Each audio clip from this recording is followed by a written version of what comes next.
Okay.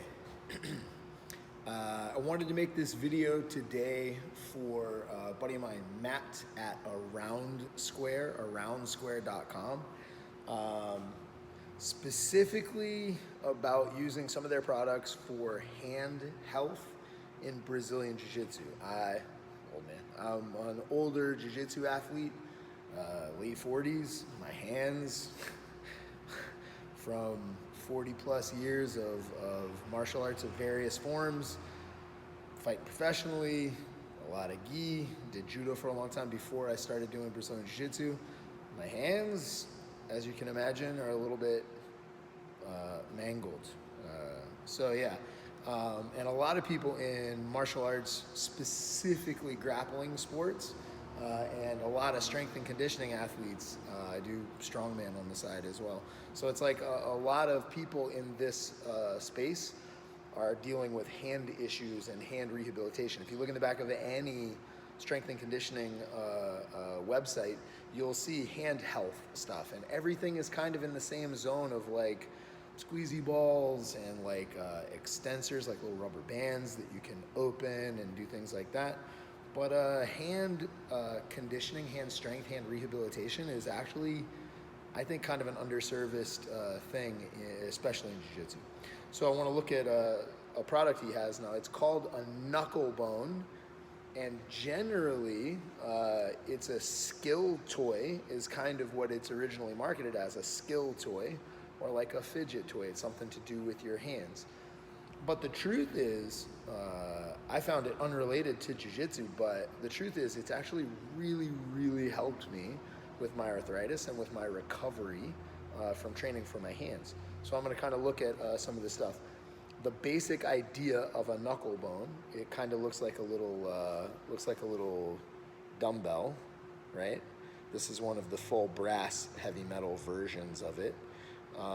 But essentially, you manipulate this with your fingers, and there's all kinds of crazy tricks and shit people can do, but the truth is, basic manipulation works on proprioception, works on coordination, and it's like, man, one of the best things I've ever seen for hand health, because you're working both flexion and extension. You're working on proprioception, you're working on coordination, you're working on concentration. So it's not just like mindless movements, and you can actually, it's fun as well, but you can actually spend a decent amount of time on this thing. If you set a 2-minute timer and practice rolling it for X amount of time, man, your hands, if you use a heavier one, man, your hands, you notice it, right? But it's not like super intense, it's gonna leave you sore the next day. It's really good active recovery, but it's awesome. So I wanted to look at kind of like, this is actually extremely kind of heavy. Like if you're not used to this and you use one of the heavier metal versions, man, your hands will burn, right? So if you got to kind of build up to this. But they make different sizes, different shapes, and different materials that you can use, especially if you're dealing like with rehabbing an injury. Like if you have good, healthy, strong hands, you could start with one of the metal versions. But if you're really I'm like literally like coming back from an injury, like a broken hand or dislocation, or you've got pretty severe arthritis. This is like a small rubber version, and it has, if you can see on the end, it has this texture. They call that a honey bone texture, right? But that texture makes it a little bit easier to grip. So when you're learning how to make manipulations, when you're learning how to move it through your fingers, it's a little bit more forgiving. It's a little bit less slick, a little bit easier to hold on to and control when you're lacking some of that proprioceptive strength and coordination. It's easier to learn how to manipulate that with that textured end. So this is rubber, super, super light. You can kind of, more forgiving, easier to learn on. That's about the lightest, easiest, most forgiving kind of OT, PT version of one of these things that you can get. Then he makes a titanium version, same thing, but it's made out of metal. Because it's titanium, it's light. It's not a ton heavier. It's a little bit heavier, a little bit thicker, a little bit more of a workout, but actually the weight kind of makes it easier to manipulate. I wouldn't go to one of the rubber or wood or acrylic super, super light versions unless you really had a need to because they're actually harder to learn how to move and manipulate. But titanium with the same kind of grippies. And then once, like, so they make different sizes. This is a mini. That's more of a standard size. And then they make a micro one that's even smaller. So depending on your hand size, you can kind of order it based on what fits your hand best. And then you go full titanium. This one's a metal. It's got a black coating, but it's a full titanium model. But this is actually does not have the texture. It's actually smoother on the end.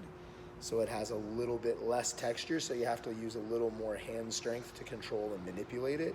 It's not as grippy, right? So it's a little bit more difficult. It's a little heavier, a little smoother, things like that. He has a what do you call this? A modular version. So it's a titanium middle and then ends. Now you can get these ends that screw off. You can get these ends that have textured ends, different shapes. So there's different ways to manipulate and different ways to hold on.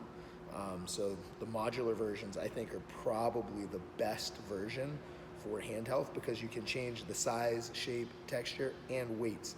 Because each of these knobs is at least a solid brass knob that's fairly heavy. You can go all the way down to titanium knobs that are much, much lighter, right? So this is where you start moving up into more substantial weight, more hand conditioning. And then he makes this full line of heavier metal, like solid brass, solid copper, solid stainless steel. And each of those has a slightly different weight. So you can start to play with different weights and different sizes and textures. So you can make this full progression, just like any good strength and conditioning program. You can make a full progression from like the lightest weight with the most texture, the easiest to manipulate, all the way up to the heaviest weight with the least texture, the more difficult to manipulate. You can do these for reps, you can do these for time. Just basic roll through the knuckles is all you really need to learn how to do. But Matt makes a ton of tutorials, and you can learn all kinds of, I mean, there's all kinds of ridiculous tricks and stuff, which is actually kind of cool because it's just like doing jiu-jitsu is easier for me than doing a jog on a treadmill because my brain stays interested because I'm working on a skill. Same thing with this. It's easier to put the time in rather than just doing 5 sets of 10 extensions on a rubber band. It's easier to put the time in on one of these things, practicing some new transfer, some new skill. It's easier to keep my mind into it. It's more interesting. And quite honestly, learning various manipulations keeps you proprioceptively sharp. It keeps you focusing and trying to make different things instead of just sticking in a pattern that you're familiar. So these things have massively helped my recovery from jiu-jitsu, really helped my arthritis. I honestly think that these Knucklebones from Aroundsquare are kind of a hidden gem for the jiu-jitsu world. I encourage everybody to go to Aroundsquare.com and check these out and see what they can do for your hand health. They're pretty cool.